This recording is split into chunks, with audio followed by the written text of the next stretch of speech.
Top 5 mistakes professionals and business owners make. अगर आप professional जैसे कि आर्किटेक्ट, लॉयर, डॉक्टर या बिजनेस ओनर हो और अच्छा पैसा कमा रहे हो तो ये वीडियो आपके लिए है, क्योंकि हाई इनकम के बावजूद भी 90% प्रोफेशनल्स वेल्दी नहीं होते।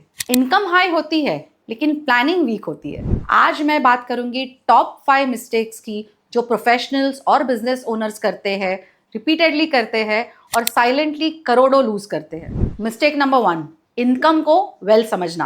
प्रोफेशनल्स और बिजनेस ओनर्स एक चीज पे फोकस करते हैं, ज्यादा काम करो, ज्यादा प्रोजेक्ट्स करो, ज्यादा टर्नओवर। पर एक सिंपल सवाल, अगर 6 महीने आपका काम रुक जाए, क्या आप अपनी लाइफस्टाइल मेंटेन कर पाओगे? अगर जवाब है नहीं, तो आप सिर्फ हाई पेड हो, वेल्दी नहीं। वेल्थ का मतलब होता है एसेट्स जो आपके काम किए बिना भी आपके लिए इनकम जनरेट कर पाए। और जो लोग ये डिफरेंस नहीं समझ पाते वो जिंदगी भर रैट रेस में ही रहते हैं। मिस्टेक नंबर 2, रियल एस्टेट में over investing.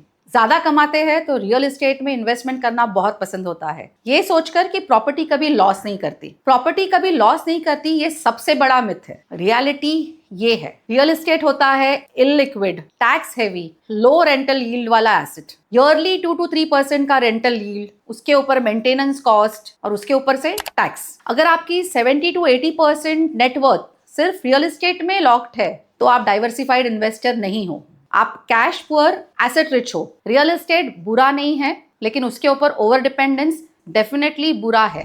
Mistake number 3, personal और बिजनेस इनकम को मिक्स करना। ये मिस्टेक्स सभी करते हैं, प्रोफेशनल्स भी और बिजनेस ओनर्स भी। सब पैसा तो मेरा ही है, ये लाइन सबसे डेंजरस है। बिजनेस से घर का EMI, पर्सनल से बिजनेस का कैश फ्लो, कोई क्लैरिटी नहीं। इसका रिजल्ट टैक्स प्लानिंग खराब, investments inconsistent, despite high income हमेशा स्ट्रेस। बिजनेस से आपको सैलरी या प्रॉफिट लेना चाहिए, पर्सनल और बिजनेस अकाउंट्स एकदम क्लियर होने चाहिए। जिस दिन जब आप ये दोनों अकाउंट्स सेपरेट रखेंगे तभी आपको क्लियर फाइनेंशियल कंट्रोल मिलेगा। Mistake number 4, tax planning last minute मतलब मार्च में शुरू करना। मोस्ट प्रोफेशनल्स टैक्स प्लानिंग नहीं करते, वो सिर्फ टैक्स रिएक्ट करते हैं।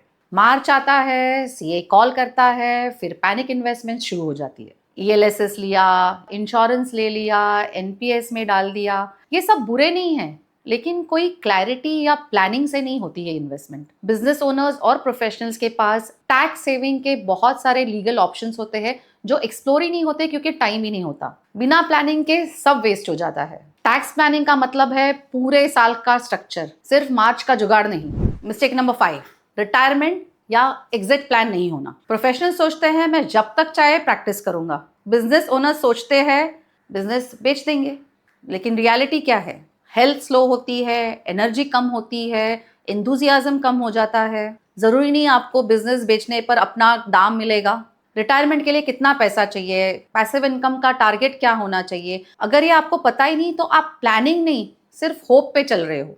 रिटायरमेंट एज नहीं होता, रिटायरमेंट नंबर होता है। अब देखते हैं स्मार्ट प्रोफेशनल्स या बिजनेस ओनर्स क्या करते हैं। वो इनकम और वेल्थ को अलग रखते हैं, मतलब बिजनेस इनकम और personal assets separate. Real estate के साथ और फाइनेंशियल एसेट्स भी जोड़ते हैं, डाइवर्सिफिकेशन। टैक्स को प्रोएक्टिवली प्लान करते हैं, एग्जिट और रिटायरमेंट का क्लियर रोड मैप बनाते हैं। वो क्विक रिटर्न्स के पीछे नहीं भागते, वो बोरिंग सिस्टम्स बनाते हैं, और बोरिंग सिस्टम्स ही लॉन्ग टर्म वेल्थ क्रिएट कर सकते हैं। अगर आपको लगता है कि ये मेरी स्टोरी है तो ये वीडियो काम करेगा। हाई इनकम प्रॉब्लम्स का सोल्यूशन ज्यादा कमाना नहीं होता, सोल्यूशन होता है बेटर प्लानिंग। अगर आप भी ऐसे ही प्रोफेशनल या बिजनेस ओनर हो और अपना पैसा स्मार्टली स्ट्रक्चर करना चाहते हो तो कमेंट प्लान, मैं आपको बताऊंगी हाई इनकम को रियल वेल्थ कैसे बनाते हैं।